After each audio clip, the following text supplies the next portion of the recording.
Hello, welcome back to जिगर tutorials. My self Shreyansh और आज हम शुरू करने जा रहे हैं अपना 10 डेज रिवीजन सीरीज़ का सेकंड पार्ट। लास्ट वीडियो में हमने नेशनलिज्म इन यूरोप के बारे में देखा था, उसमें जो भी क्वेश्चंस थे। आज हम बात करेंगे नेशनलिज्म इन इंडिया की। ठीक है, बिना किसी देरी के शुरू करते हैं।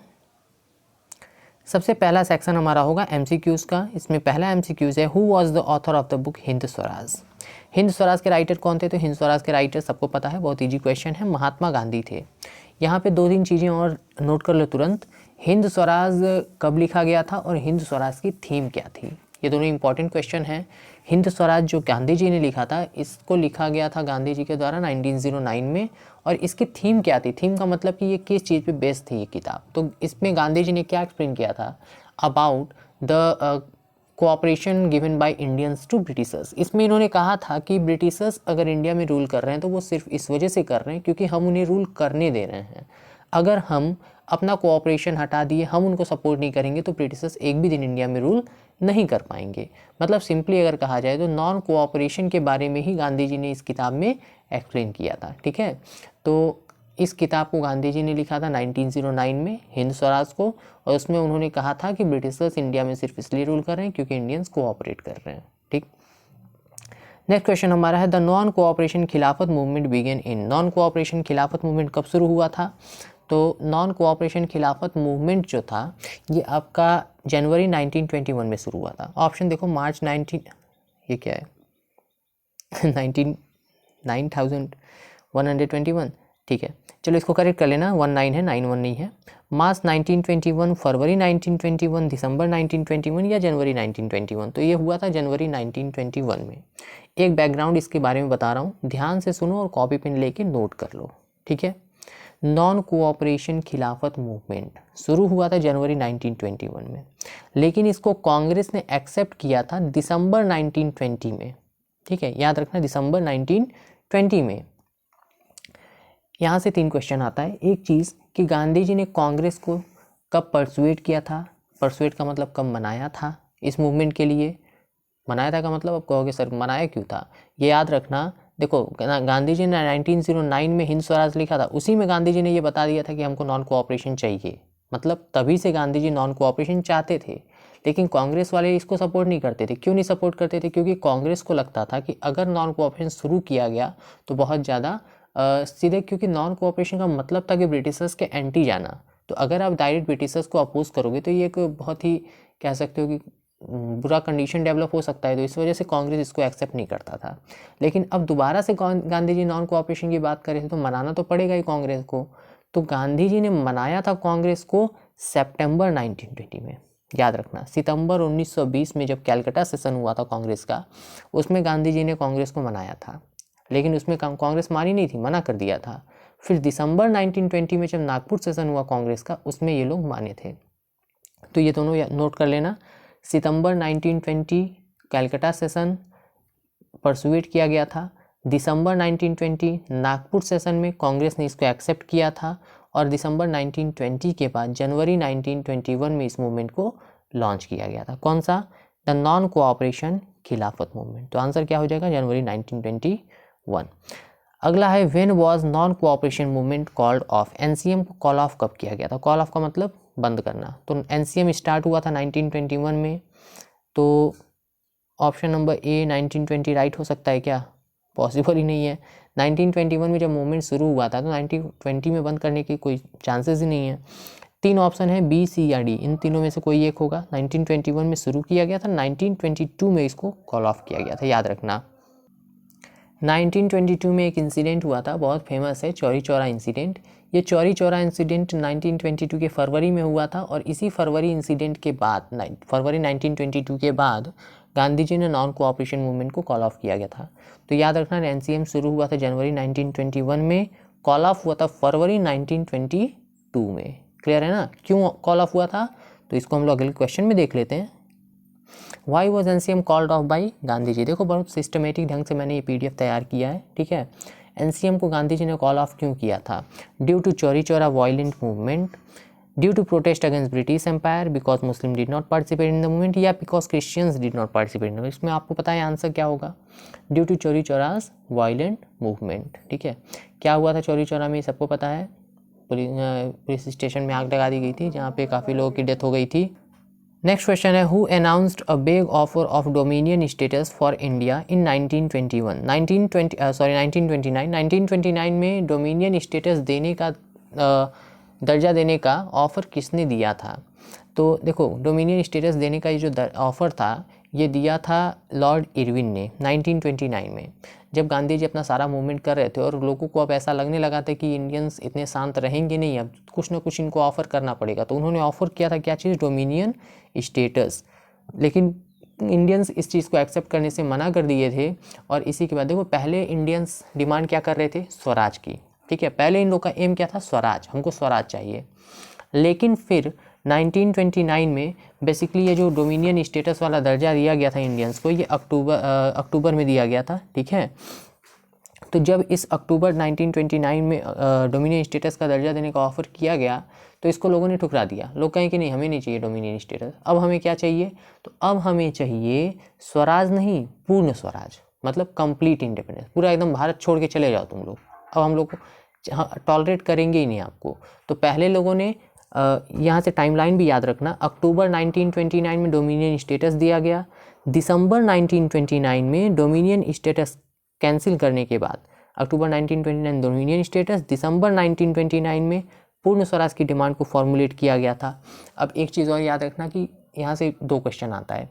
पहली चीज़ कि पूर्ण स्वराज की डिमांड को कब रखा गया था, या पूर्ण स्वराज को कब अपना मोटिव बनाया गया था?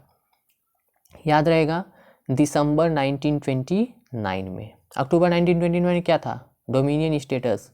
दिसंबर 1929 में पूर्ण स्वराज को अपनी डिमांड बनाई गई थी।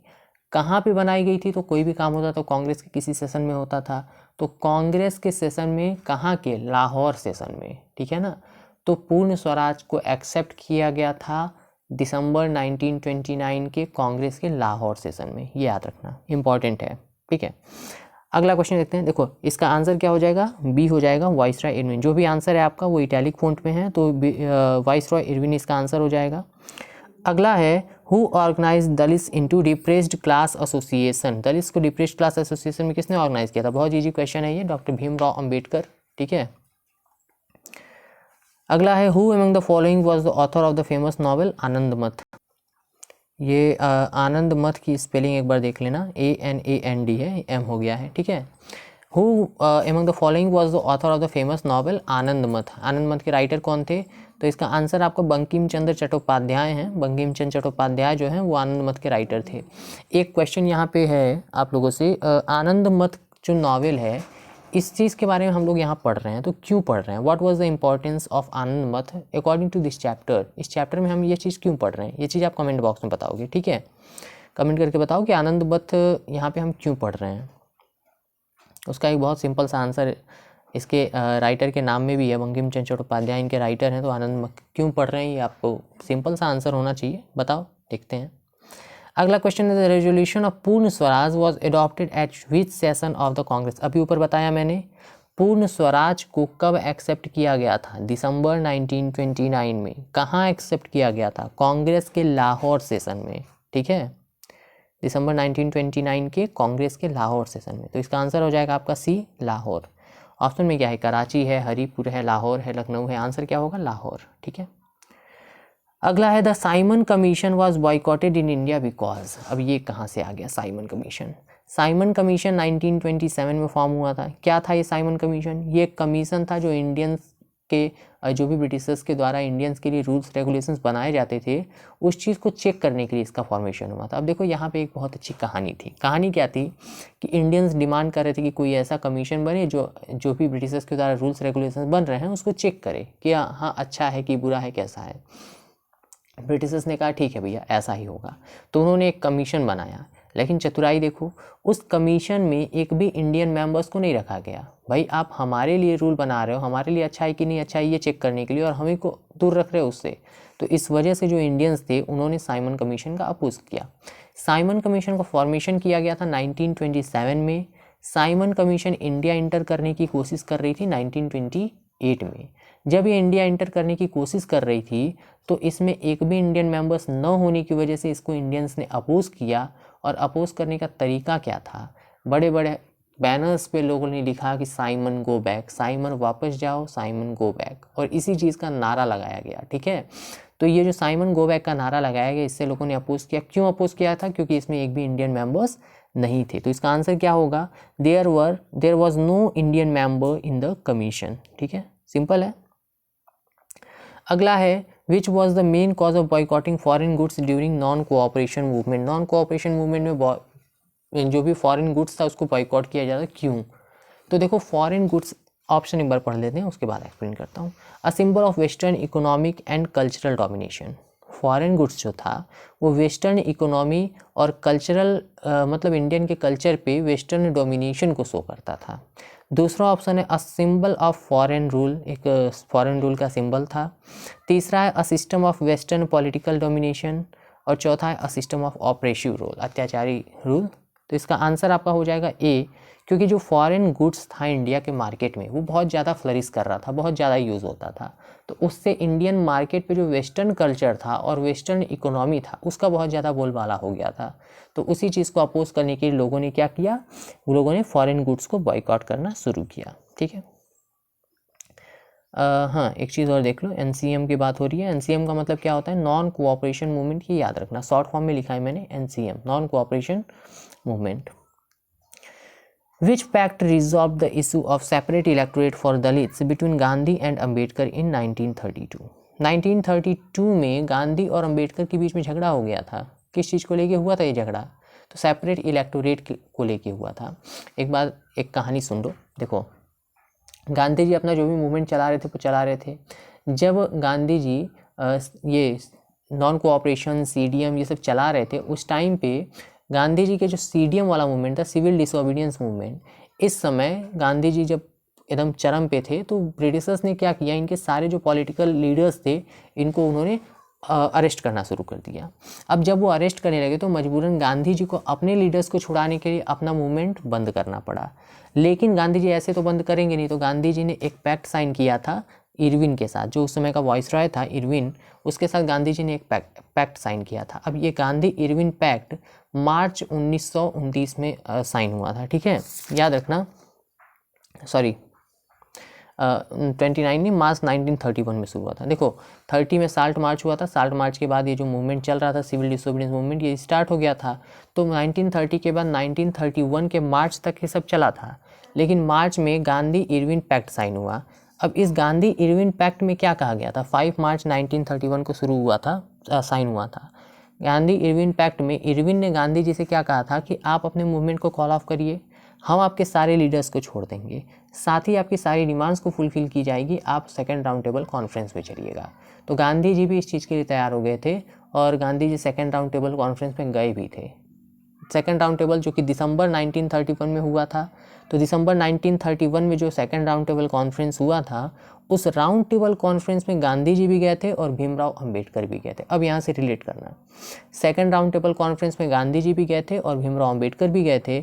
उस सेकंड राउंड टेबल कॉन्फ्रेंस में गांधी जी अपनी डिमांड्स को रखे, क्योंकि इनको कहा गया था गांधी इरविन पैक्ट में, और उसके बाद अंबेडकर ने अपनी डिमांड रखी। तो गांधी जी को सब, जैसे बच्चों को इग्नोर करते हैं ना, बच्चे जब रोते हैं किसी चीज़ को, मान लो मेले में गए, खिलौना मांग रहे हैं, रो रहे हैं, तो लोग इग्नोर कर देते हैं, ठीक है रो रहा है रोने दो। तो गांधी जी के साथ ऐसा बर्ताव किया गया। गांधी जी की जो भी डिमांड्स थी, किसी भी डिमांड को फुलफिल नहीं किया गया, एकदम अनसुना कर दिया गया। और वहीं अंबेडकर जी की जो डिमांड थी वो थी सेपरेट इलेक्टोरेट को लेके। ये चाहते थे कि जो दलित क्लास हैं उनके लिए एक सेपरेट इलेक्टोरेट की व्यवस्था की जाए, इन लोग का चुनाव अलग से हो। तो उस चीज़ को ब्रिटिश ने एक्सेप्ट कर लिया था। अब सेपरेट इलेक्टोरेट की डिमांड को एक्सेप्ट करने के बाद गांधी जी की कोई डिमांड को सुना ही नहीं गया। तो जब गांधी जी वापस इंडिया आए तो इन्होंने सिविल डिसोबीडियंस मूवमेंट जो कि कॉल ऑफ कर दिया था उसको दोबारा से शुरू कर दिया। तो वो तो अलग कहानी है, उसको अभी आगे हम देखेंगे। लेकिन उसी के साथ जब भीमराव अंबेडकर भी आए तो इनको तो ऑफर मिल चुका था सेपरेट इलेक्टोरेट का। अब गांधी जी क्या कहें कि भाई हमारा तो सुना नहीं गया, उनको सुन लिया गया। तो ये जैसे बच्चे होते हैं ना, दो बच्चे रो रहे हैं, एक को टॉफ़ी दे दिया गया, दूसरे को नहीं, दूसरा क्या करेगा, जिद पे आ जाएगा। तो वैसे ही गांधी जी ने किया। गांधी जी ने क्या किया, गांधी जी भूख हड़ताल पे चले गए। अब भूख हड़ताल पे गांधी जी बैठ गए, कहें कि हम कुछ नहीं खाएंगे जब तक हमारी डिमांड को फुलफिल नहीं किया जाएगा। तो मजबूरन गांधी जी की डिमांड्स को भी अंबेडकर ने सुना और at last Poona pact sign हुआ। अब पूना पैक्ट में क्या हुआ, पूना पैक्ट में गांधी जी और भीमराव अंबेडकर के बीच पैक्ट साइन हुआ। सेपरेट इलेक्टोरेट में होता क्या है ये सुन लो एक बार। जैसे मान लो कि पूरा एक एरिया है, तो उस एरिया को 4 पार्ट में आप डिवाइड कर दो, एक पार्ट को आप सेपरेट इलेक्टोरेट बना दो कि उस एक पार्ट में चुनाव अलग से होगा, उसमें सिर्फ वही लोग वोटिंग करेंगे, सिर्फ वही लोग वहाँ पे वोट चुनाव में पार्टिसिपेट करेंगे, उन्हीं क्लास के, मतलब दलित क्लास के। तो ये था सेपरेट इलेक्टोरेट। लेकिन गांधी जी ने कहा कि ऐसा कुछ नहीं होगा। सेपरेट इलेक्टोरेट अगर दे दिया जाएगा तो वो एरिया ही एकदम अलग हो जाएगा, चुनाव सबके साथ ही होगा, चुनाव एक ही में होगा। हाँ, आप अगर उस एरिया से जो भी पार्टिसिपेट करेगा वो सिर्फ आपके कम्युनिटी का, वोटिंग सब लोग करेंगे, लेकिन उसमें से जो सिलेक्ट होगा आपके एरिया में वहाँ पे रिजर्वेशन आपको दी जाएगी। समझ में आ रहा है ना। तो गांधी जी ने कहा कि सेपरेट इलेक्टोरेट नहीं दिया जाएगा, रिजर्वेशन दी जाएगी। तो पूना पैक्ट में इसी रिजर्वेशन को एक्सेप्ट किया गया था। देखो गांधी इरविन पे, यहाँ 2 पैक्ट इस चैप्टर में इंपॉर्टेंट है, एक गांधी इरविन पैक्ट, एक पूना पैक्ट।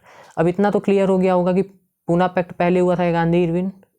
आपको पता है गांधी इरविन पैक्ट पहले हुआ था और पूना पैक्ट बाद में हुआ था। गांधी इरविन पैक्ट हुआ था 5 मार्च को, मतलब सिंपली ऐसे याद रखो, मार्च 1931 में क्या हुआ था, गांधी इरविन पैक्ट हुआ था।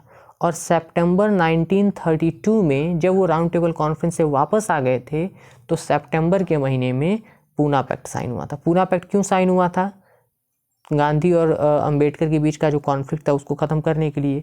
पूना पैक्ट में क्या कहा गया था, तो पूना पैक्ट में कहा गया था कि जो दलित कास्ट है उनको रिजर्वेशन दी जाएगी कुछ सीटों की। क्लियर है ना, चलो वेरी गुड।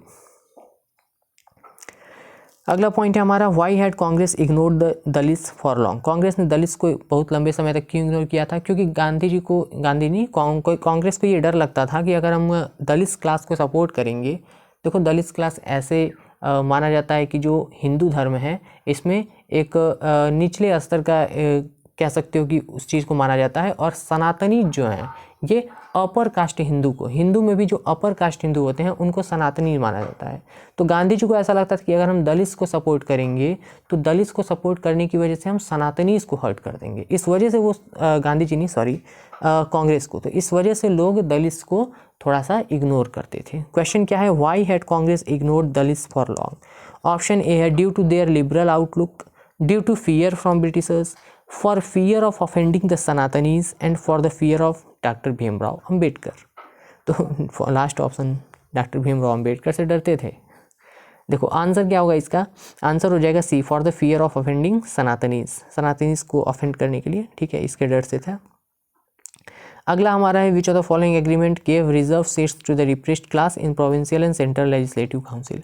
डिप्रेस्ड क्लास को रिजर्वेशन किस पैक्ट के द्वारा दिया गया था, अभी बात हुई है, पूना पैक्ट, जो कि कब साइन हुआ था बताओ फटाक से, राउंड टेबल कॉन्फ्रेंस से आने के बाद। राउंड टेबल कॉन्फ्रेंस कब हुआ था, दिसंबर 1931 में। तो दिसंबर 1931 में हुआ था, उसी 1931 में ही मार्च में, देखो फिर से एक बार टाइमलाइन रिलेट करवा दे रहा हूँ, मार्च 1931 में गांधी इरविन पैक्ट हुआ, दिसंबर 1931 में सेकेंड राउंड टेबल कॉन्फ्रेंस हुआ, वहाँ से आने के बाद सितंबर 1932 में पूना पैक्ट साइन हुआ था, ठीक है। तो पूना पैक्ट हो जाएगा इसका answer, option number C. Which are the following combination of colours was there in the Swaraj flag designed by Gandhi ji in 1921। Swaraj flag Gandhi ji ने डिज़ाइन किया था, उस फ्लैग में कौन कौन से कॉम्बिनेशन के कलर्स थे, तो रेड ग्रीन एंड वाइट था, ऑप्शन नंबर ए इसका राइट आंसर है।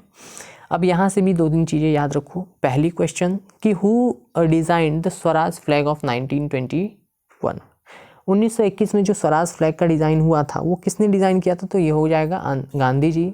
दूसरा कि स्वराज फ्लैग गांधी जी ने कब डिज़ाइन किया था, तो आंसर हो जाएगा 1921।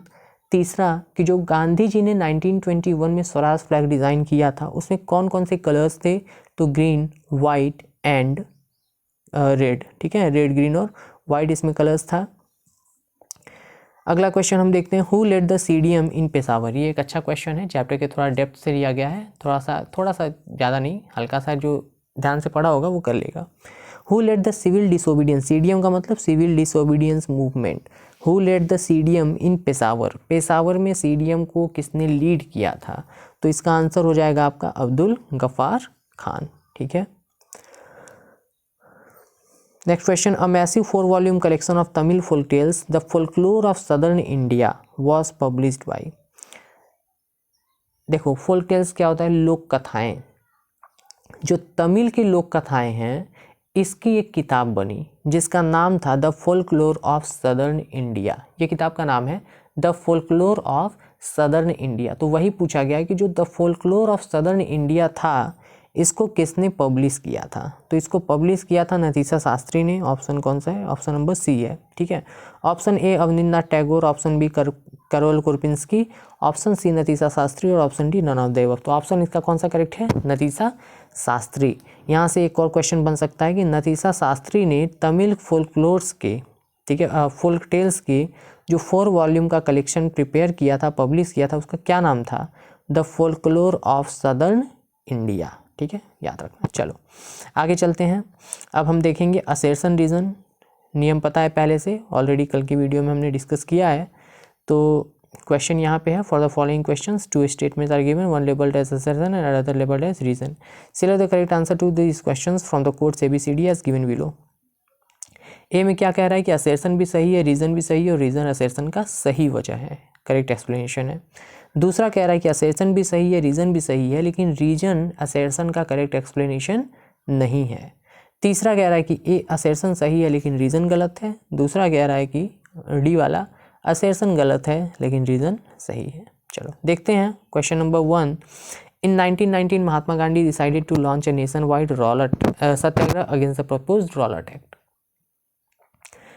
1919 में रॉलेट एक्ट के खिलाफ गांधी जी ने सत्याग्रह लॉन्च करने की बात कही थी, सही है। तो अभी देखें हम लोग ऊपर, गांधी जी ने 1919 में रॉलेट एक्ट की बात की थी। दूसरा कह रहा है कि the act was pass to repress the political activities. क्या सही है, ये एक्ट जो रॉलेट एक्ट था ये पॉलिटिकल एक्टिविटीज़ को रिप्रेस करने के लिए ही लाया गया था। तो बिल्कुल सही है। देखो असर्शन सही है ना कि गांधी जी ने 1919 में रॉलेट एक्ट लॉन्च करने की बात कही थी, रॉलेट सत्याग्रह लॉन्च करने की बात की गई थी रॉलेट एक्ट को अपोज करने के लिए। तो असर्शन तो बिल्कुल सही है। दूसरा कह रहा है कि रॉलेट एक्ट जो है वो पॉलिटिकल एक्टिविटीज़ को रिप्रेस करने के लिए लाया गया था, तो बिल्कुल सही है। अब हमें डिसाइड ये करना है कि असर्शन भी सही है, रीज़न भी सही है, लेकिन क्या रीज़न असर्शन का करेक्ट एक्सप्लेनेशन है। तो असर्शन में कह रहा है कि उसको रॉलेट एक्ट के लिए सत्याग्रह लाना था। अब ये बताओ क्यों, क्या ऐसा था रॉलेट एक्ट में। तो रॉलेट एक्ट जो था वो पॉलिटिकल मूवमेंट को सप्रेस कर रहा था, दबा रहा था, इसीलिए लोग क्या कहे थे कि हमें सत्याग्रह लाना है। तो करेक्ट एक्सप्लेनेशन तो है ही, इसलिए कौन सा आंसर हो जाएगा, ए। दूसरा हमारा है, in February 1922 Mahatma Gandhi decided to withdraw the non cooperation movement. अभी आपको बताया गया नॉन कोऑपरेशन मूवमेंट जनवरी 1921 में शुरू हुआ था। फरवरी 1922 में चौरी चौरा इंसिडेंट के बाद इस मूवमेंट को कॉल ऑफ किया गया था। तो क्वेश्चन क्या कह रहा है, असर्शन क्या कह रहा है, in February 1922 Mahatma Gandhi decided to withdraw the non cooperation movement. भाई बिल्कुल सही बात है। रीज़न क्या कह रहा है, there was an atmosphere of suspicion and distress between communities and a large section of Muslim could not respond to the call of non cooperation movement. अच्छा बताओ, नॉन कोऑपरेशन मूवमेंट के साथ खिलाफत मूवमेंट भी तो चला था, तो खिलाफत मूवमेंट में तो मुस्लिम थे, तो यहाँ पे सस्पिशन या फिर Muslim could not respond to all the two call of NCM, ये सब गलत है ना। तो यहाँ पे आपका जो रीज़न है ये बिल्कुल गलत है। असर्शन सही है, तो A is true but R is false वाला ऑप्शन सही होगा। और ये कहाँ दिया है आपका, तो ये वाला आपका पॉइंट नंबर C में दिया है। ठीक है, देख लो C में क्या लिखा है, A is true but R is false. ठीक है, क्लियर है। तीसरा है हमारा, when Simon commission arrived in India in 1928 it was greeted with the slogan go back. अभी ऊपर पढ़ा है कि साइमन कमीशन 1927 में फॉर्म हुआ, 1921 में वो इंडिया आने की कोशिश कर रहा था, उसको वेलकम किया गया था किस चीज़ के साथ, साइमन गो बैक के नारे के साथ। ठीक है, साइमन वापस जाओ। दूसरा है, रीज़न क्या कह रहा है कि the commission did not have a single Indian member. भाई देखो पहले हमें ये डिसाइड करना है कि जो रीज़न में बात कही जा रही है वो बात सही है कि नहीं। बात ही गलत है तो बात ही खत्म। यहाँ क्या कह रहा है कि commission did not have a single में इंडियन मेंबर, सही है, बिल्कुल सही है। अब हमें ये चेक करना है कि क्या रीज़न असर्शन का सही वजह है। तो लोग अपोज करे सही है, इसमें एक भी मेंबर नहीं थे इंडियन, सही है। क्या लोग इसी वजह से अपोज कर रहे थे कि एक भी इंडियन मेंबर्स नहीं थे, ये भी बिल्कुल सही है। तो ऑप्शन नंबर A इसका करेक्ट हो जाएगा। फोर्थ है assertion, Mahatma Gandhi found salt a powerful symbol that could unite the nation. Mahatma Gandhi ने साल्ट में एक ताकत देखी थी जो पूरे नेशन को यूनाइट कर सकता था। ये आपका 3 नंबर 5 नंबर किसी में भी बन सकता है और काफ़ी ज़्यादा इंपॉर्टेंट क्वेश्चन है कि गांधी जी ने साल्ट को ही क्यों चुना था। ठीक है, तो बात सही है, गांधी जी ने साल्ट को चुना था, तो असर्शन सही है। रीज़न क्या कह रहा है कि salt was something essential consumed by rich and poor alike. Salt एक ऐसी चीज़ थी जो बहुत इसेंशियल चीज़ है, इंपॉर्टेंट चीज़ है और इसको रिच पुअर सब लोग यूज़ करते हैं। सही बात है, तो ये भी बिल्कुल सही बात है भाई, साल्ट एक ऐसी चीज़ है जिसको सब लोग यूज़ करते हैं। और गांधी जी ने क्या इसीलिए साल्ट को चूज किया था, ये भी बिल्कुल सही है, तो इसका भी आंसर आपका ए हो जाएगा। अब हम आते हैं वन लाइनर्स पे। वन लाइनर में हमारा पहला क्वेश्चन है the name the act passed in 1919 which gave enormous power to the government to repress political activities.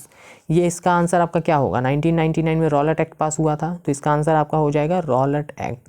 अब यहाँ से 2-3 क्वेश्चन नोट कर लो कॉपी पेन लेके। ठीक है, पहली चीज़ कि व्हाट वाज रॉलेट एक्ट, तो इसका पूरा कॉपी कर लो। It was an act passed in 1919 which gave enormous power to the government to repress political activities. दूसरी चीज़ कि रॉलेट एक्ट किसने पास किया था, तो रॉलेट एक्ट पास किया गया था इंपीरियल लेजिस्लेटिव काउंसिल के द्वारा, सेडिशन कमेटी के अंडर में, और इसके हेड थे सर जस्टिस रॉलेट। ठीक है, उन्हीं के नाम पे इसका नाम रॉलेट एक्ट पड़ा था। क्लियर है, 1919 में रॉलेट एक्ट पास हुआ था। इसमें क्या कहा गया था, नो बेल विदाउट ट्रायल, इसमें डिटेंशन किया जा रहा था कितने दिनों के लिए, 2 सालों के लिए। ठीक है, तो ये याद रखना। अगला है why was Khilafat committee formed. अभी ऊपर बताया गया खिलाफत कमेटी का फॉर्मेशन क्यों हुआ था, क्योंकि फर्स्ट वर्ल्ड वार में आपका जो ओटोमान अम्पायर था, जो मुस्लिम अम्पायर था, उसकी डिफीट हुई थी और ऐसा माना जा रहा था कि बहुत हार्श ट्रीटी साइन होने वाला है। उसी चीज़ से अपने कैलिफ या खलीफा को, जो मुस्लिम डायनेस्टी के हेड होते हैं, उनको अपोज करने के लिए, उनको प्रोटेक्ट करने के लिए, ताकि बहुत ज़्यादा हार्श ट्रीटी न साइन हो, इसलिए लोग मूवमेंट लॉन्च करना चाहते थे और उसी मूवमेंट के लिए लोगों ने खिलाफत कमेटी का फॉर्मेशन किया था। तो सिंपली क्वेश्चन क्या कह रहा है, why was Khilafat committee form, तो इसका आंसर आप शॉर्ट में लिख सकते हो, to defend the Khalifa's temporal power. और एक्सप्लेन करना चाहते हो तो पूरा लिख सकते हो कि फर्स्ट वर्ल्ड वॉर में ओटोमान एम्पायर जो था उसकी डिफीट हुई थी और ऐसा माना जा रहा था कि जो ओटोमान एम्पायर के हेड होते हैं कैलिफ या खलीफा, उनके साथ बहुत हार्श ट्रीटी साइन होने वाला है और उसी चीज़ से बचाने के लिए, अपने टेम्पोरल पावर को बचाने के कैलिफ के लोग खिलाफत कमेटी का फॉर्मेशन किए थे और खिलाफत मूवमेंट को लॉन्च किए थे। नेक्स्ट क्वेश्चन है हमारा, what was the inland immigration act of 1859। बहुत इंपॉर्टेंट है ये, इनलैंड इमिग्रेशन एक्ट क्या था, सुन लो। इनलैंड इमिग्रेशन एक्ट ब्रिटिशर्स के द्वारा लाया गया एक ऐसा एक्ट था जिसके थ्रू प्लांटेशन फील्ड में, प्लांटेशन क्या होता है, तो जो लार्ज एरिया में किसी कॉमर्शियल पर्पज से फसल उगाई जाती है उसको प्लांटेशन बोलते हैं। तो प्लांटेशन एरिया में, प्लांटेशन फील्ड में काम करने वाले लोगों के लिए नियम लाया गया था। क्या था इस नियम में कि जो भी लोग प्लांटेशन फील्ड में काम कर रहे हैं वो बिना परमिशन के फील्ड छोड़ के बाहर नहीं जा सकते हैं, अपने घर भी नहीं जा सकते हैं बिना परमिशन के। दूसरी चीज़ क्या कही गई थी, कहीं नहीं गई थी, दूसरी चीज़ क्या होती थी, ये लोग जब भी परमिशन मांगते थे तो इनको जल्दी परमिशन मिलती ही नहीं थी, दी ही नहीं जाती थी। ठीक है, तो इस वजह से लोग बड़े परेशान थे। तो what was the inland immigration act of 1859। Inland immigration act क्या था, एक ऐसा एक्ट था जिसकी वजह से plantation workers were not permitted to leave the tea garden without permission. Clear है।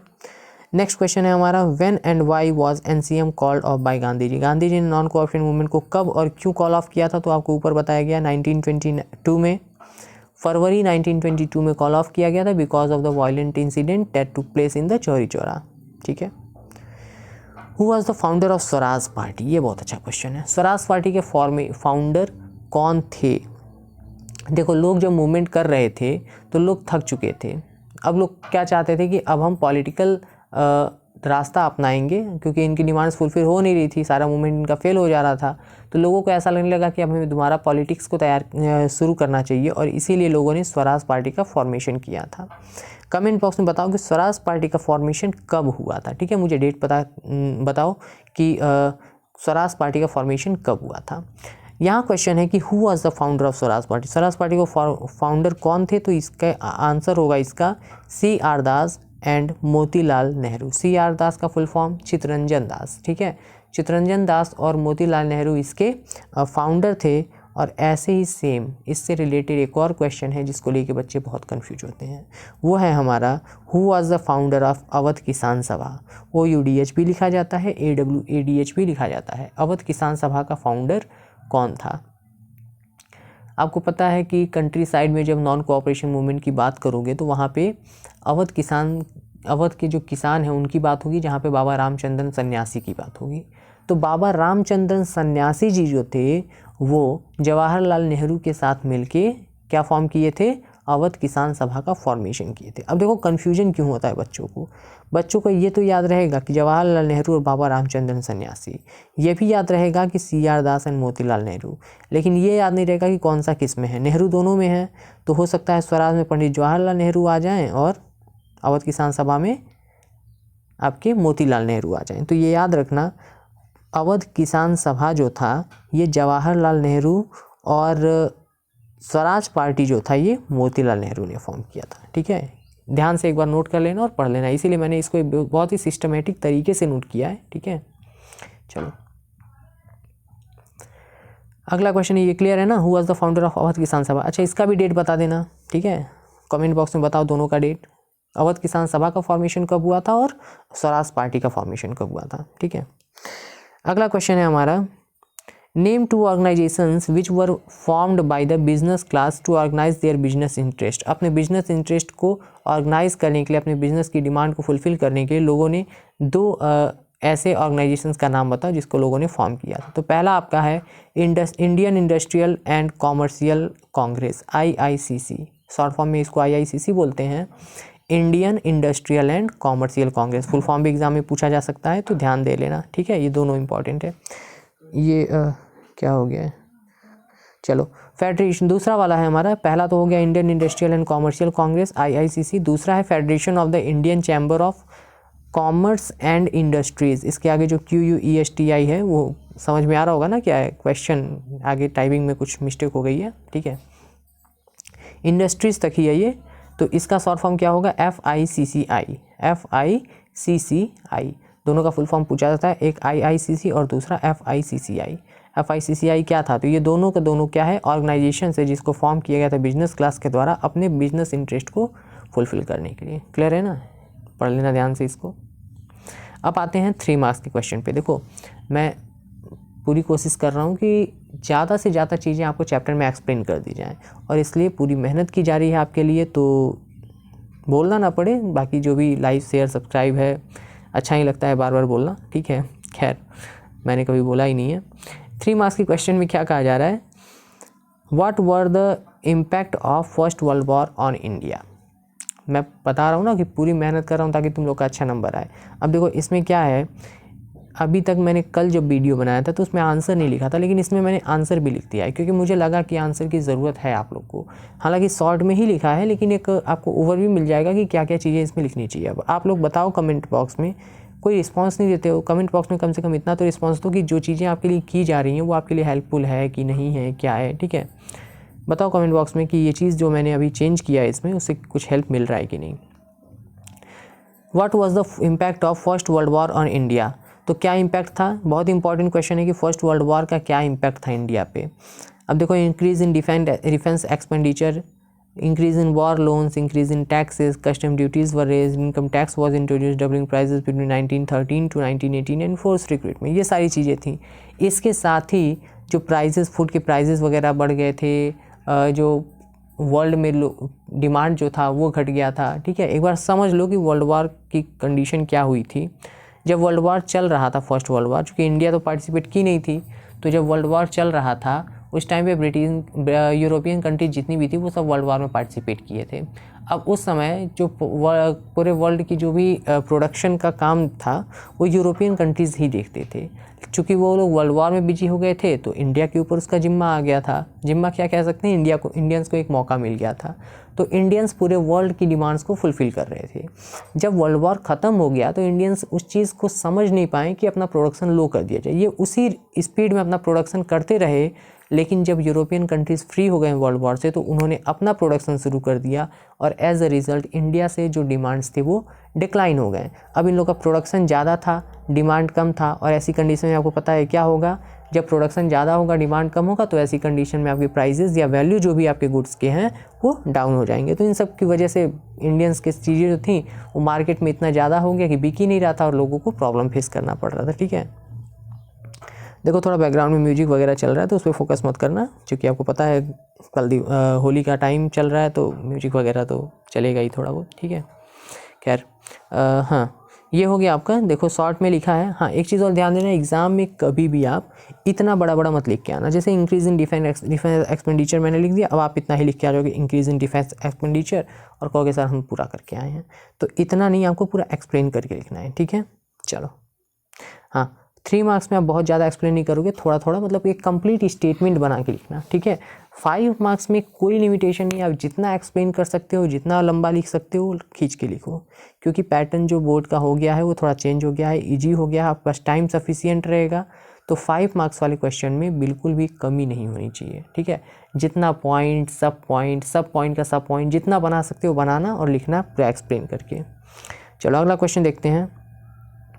Why did Gandhi decided to launch a nationwide satyagraha against the proposed Rowlatt Act 1919? Explain any 3 reasons. अब देखो यहाँ पे सत्याग्रह launch करने के, गांधी जी ने Rowlatt act को oppose करने के लिए सत्याग्रह लॉन्च करने की बात कही थी। तो ये जो सत्याग्रह गांधी जी लॉन्च करने की बात कर रहे थे, इसमें इसकी कोई 3 वजह बताओ कि क्यों ऐसा किया था गांधी जी ने। भाई रॉलेट एक्ट में ऐसा क्या था कि वो अब उसको अपोज करने के लिए सत्याग्रह करने की बात कर रहे थे। पहला चीज़ कि it was passed हरीडली bye the ILC क्या है, imperial legislative council. Imperial legislative council जब ये देखा, मतलब ब्रिटिश गवर्नमेंट जब ये देखा कि गांधी जी सत्याग्रह पे सत्याग्रह किए जा रहे हैं और साथ साथ सत्याग्रह सक्सेसफुल होता जा रहा है, तो ऐसी कंडीशन में ब्रिटिश गवर्नमेंट ने जल्दीबाजी में एक नया नियम बनाया रॉलेट एक्ट का, और क्या कहा कि रॉलेट एक्ट के थ्रू किसी को भी बिना किसी ट्रायल के, बिना किसी पूर्व सूचना के अरेस्ट करके 2 साल के लिए जेल में डाल दिया जाएगा। आपको वजह भी नहीं बताई जाएगी कि आपको जेल में क्यों डाला गया है। तो ये लॉ पास किया गया था। तो it was passed hurriedly by the ILC, एक तो ये हो गया। दूसरा कि इस लॉ को, इस एक्ट को पास किया गया था सिर्फ और सिर्फ इस वजह से ताकि इंडियंस जो हैं वो अपनी पॉलिटिकल एक्टिविटीज़ ना कर पाएँ, तो इस वजह से भी गांधी जी ने सत्याग्रह किया। तीसरी चीज़ कि इसके बाद लोगों को परमिशन मिल गई थी किसी को भी डिटेन करने का for 2 years without any reason. ठीक है, विदाउट एनी ट्रायल या रीज़न।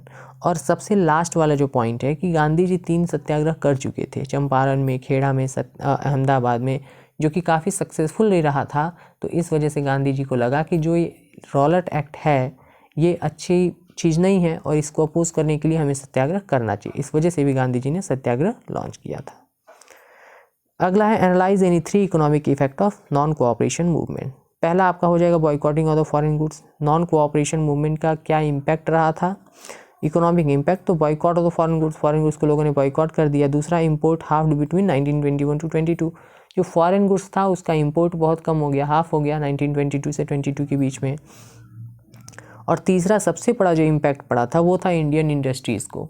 फॉरेन गुड्स का बॉयकॉट होने की वजह से सबसे ज़्यादा इंडियन हैंडलूम या इंडियन इंडस्ट्रीज जो हैं उसको बढ़ावा मिला था। ठीक है, फोर्थ हमारा है why did national NCM gradually slow down in the cities. शहरों में जो नॉन कोऑपरेशन मूवमेंट है ये धीरे धीरे स्लो क्यों हो गया।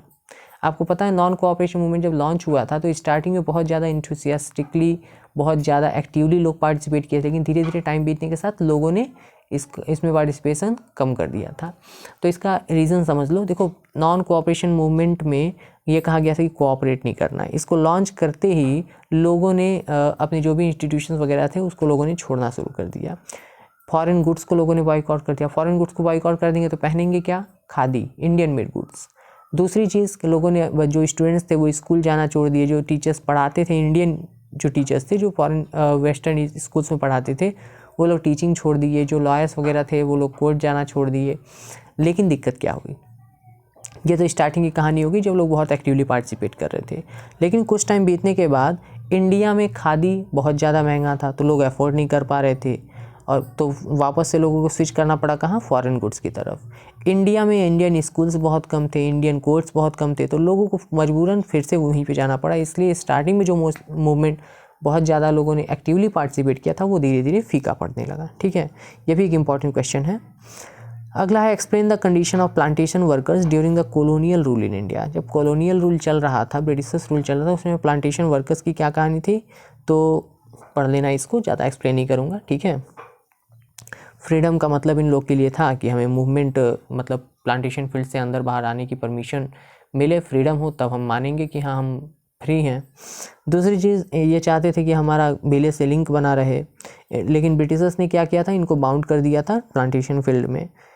जब इनको पता चला कि गांधी जी आए हैं, और गांधी जी का नाम पहले से इतना फेमस था, इनको पता था कि गांधी जी सत्याग्रह वगैरह लॉन्च करते हैं और काफ़ी अच्छे इंसान हैं, तो जब उनको ये पता चला कि गांधी जी आए हैं, तो इन लोगों को ऐसा लगा कि गांधी जी की वजह से अब हमारे यहाँ पे भी लैंड डिस्ट्रीब्यूशन होगा और सबको ज़मीनें मिल जाएंगी गाँव में, तो अब प्लांटेशन फील्ड में काम करने की ज़रूरत नहीं है। तो इन्होंने डिफाइड किया अपने अथॉरिटीज़ को, अपने अधिकारियों को, धोखा दे के वहाँ से फील्ड से भाग गए, अपने घर की तरफ निकल पड़े। हाँ, ये अलग बात है कि रास्ते में ही पकड़ा गया और उसके बाद क्या हुआ उसका कोई डिटेल नहीं है अभी फ़िलहाल। तो खैर, गांधी जी के ये लोग कह सकते हो कि मार्गदर्शक थे, मार्गदर्शक नहीं, फॉलोअर्स थे, ठीक है ना। गांधी जी के रास्ते पे ये लोग चल रहे थे। गांधी जी का नाम सुनते ही इन लोगों को लगा कि अब हमें प्लांटेशन फील्ड में काम करने की ज़रूरत नहीं है, और इसलिए लोग निकल गए थे। तो यहाँ पे क्वेश्चन क्या था कि what was the condition of plantation workers during the colonial rule in India. Next question है, why was salt chosen as a weapon by Gandhi ji to fight against the Britishers. Britishers से लड़ने के लिए गांधी जी ने साल्ट को ही क्यों चूज किया था एज अ मीडियम।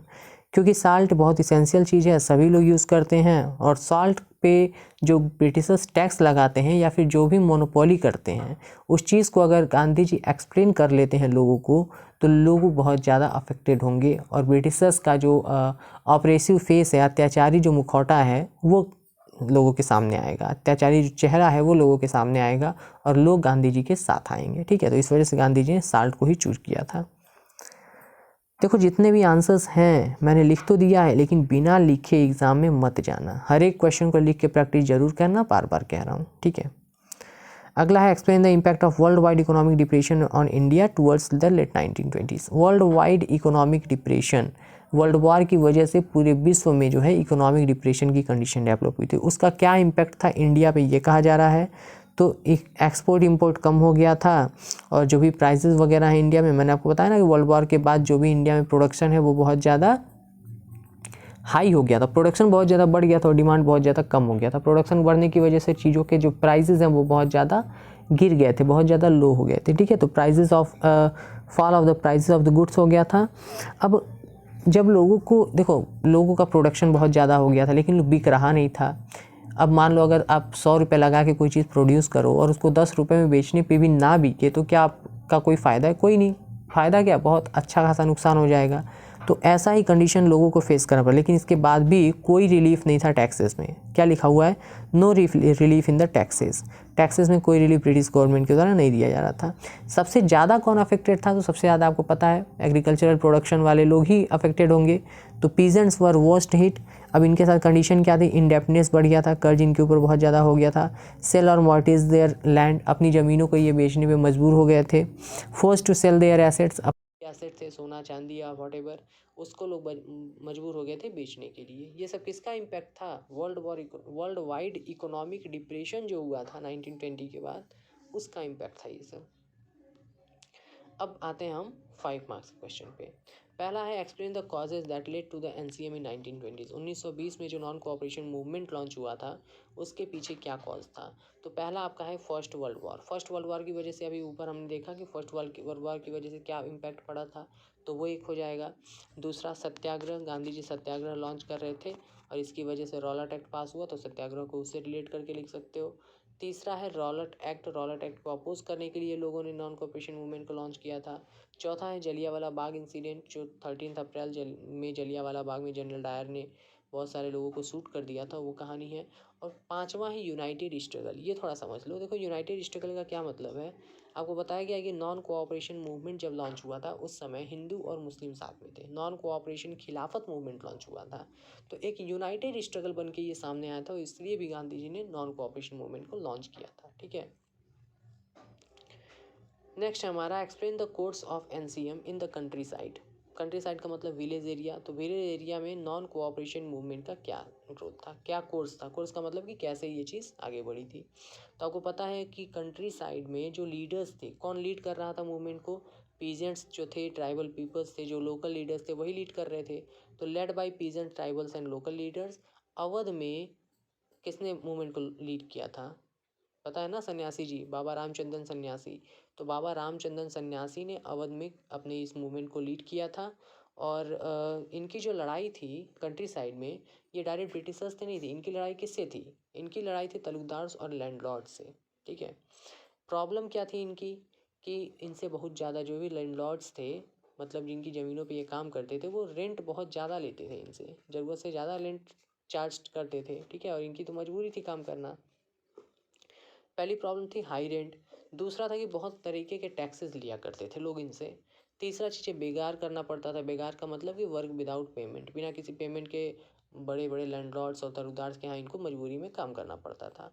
और चौथी चीज़ है कि कोई जॉब की सिक्योरिटी नहीं थी, कभी भी मन किया तो इनको निकाल दिया, मन किया तो रख लिया, ये कहानी चलती थी।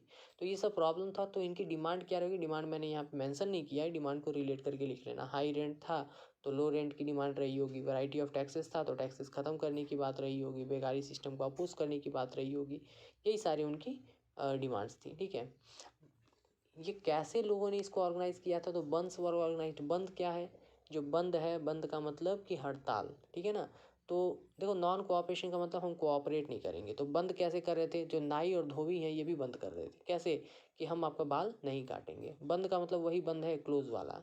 नाई ने कहा कि हम आपके बाल नहीं काटेंगे, धोबी ने कहा कि हम आपके कपड़े नहीं धुलेंगे, तो नाई धोबी ये सब लोग बंद ऑर्गेनाइज करने लगे।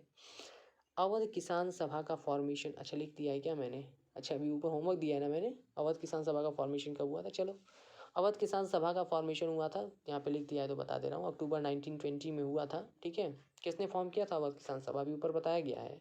बाबा रामचंद्रन सन्यासी के साथ मिलकर पंडित जवाहरलाल नेहरू ने अवध किसान सभा का फॉर्मेशन किया था। और इसी के अपोज में स्वराज पार्टी का फॉर्मेशन CR दास और मोतीलाल नेहरू ने किया था। चलो अगला question, explain the progress of CDM, civil disobedience movement का प्रोग्रेस को। Patidars of Gujarat and Jats of the UP were active participant. ये आपका CDM की बात हो रही है, अभी ऊपर NCM की बात हुई थी। अच्छा यहाँ से ध्यान देना, NCM में कंट्री साइड, टाउन साइड, जो भी एरिया है हर जगह की बात हो सकती है, ऐसे ही CDM में होगी। ठीक है, तो इसको देख लेना, क्योंकि वीडियो बहुत लंबा हो रहा है इसलिए थोड़ा सा स्किप करते हैं। Describe the main event leading to the salt march and CDM। Failure of the Simon commission, Purna Swaraj की डिमांड हुई थी, पूर्ण स्वराज डे मनाया गया था, रिजेक्शन ऑफ गांधीज 11 डिमांड्स थी। अगर एक्सप्लेन करना होगा तो बताना, मैंने इस वीडियो में इन सब चीज़ों को दोबारा से एक्सप्लेन कर दूंगा। ठीक है, वैसे कोशिश करो खुद से करने की। ये फिफ्थ है, not all social groups moved by abstract concept of Swaraj. ठीक है, support the statement in the light of CDM in 1930s। 1930s में आपको पता है रिच पीजेंट्स और जो लैंडलॉर्ड्स थे, साथ में जो वर्किंग क्लास था और इंडस्ट्रियलिस्ट क्लास था, इन चारों क्लास के बारे में बताया, किसी को सपोर्ट करते थे, किसी को नहीं करते थे, तो उस चीज़ को यहाँ लिखना है। साथ में क्या कहा है कि सारी क्लासेस को इक्वल सपोर्ट नहीं किया, तो हेडिंग में मैंने लिख दिया है, एक्सप्लेन कर लेना खुद। ठीक है, अब हमारा last question, identify the image. तो किसका चित्र है, आइडेंटिफाई करो। ये हमारी भारत माता। ठीक है, भारत माता का फिगर है ये। किसने इनको प्रिंट किया था, तो दो लोग मिलके, अवधेंद्रनाथ टैगोर और बंकिम चंद्र चट्टोपाध्याय ने। क्या क्या रोल था इनका ये भी आप बता देना कमेंट बॉक्स में। ठीक है, अवधेंद्रनाथ टैगोर कब प्रिंट किए थे और बंकिम चंद्र चट्टोपाध्याय कब प्रिंट किए थे।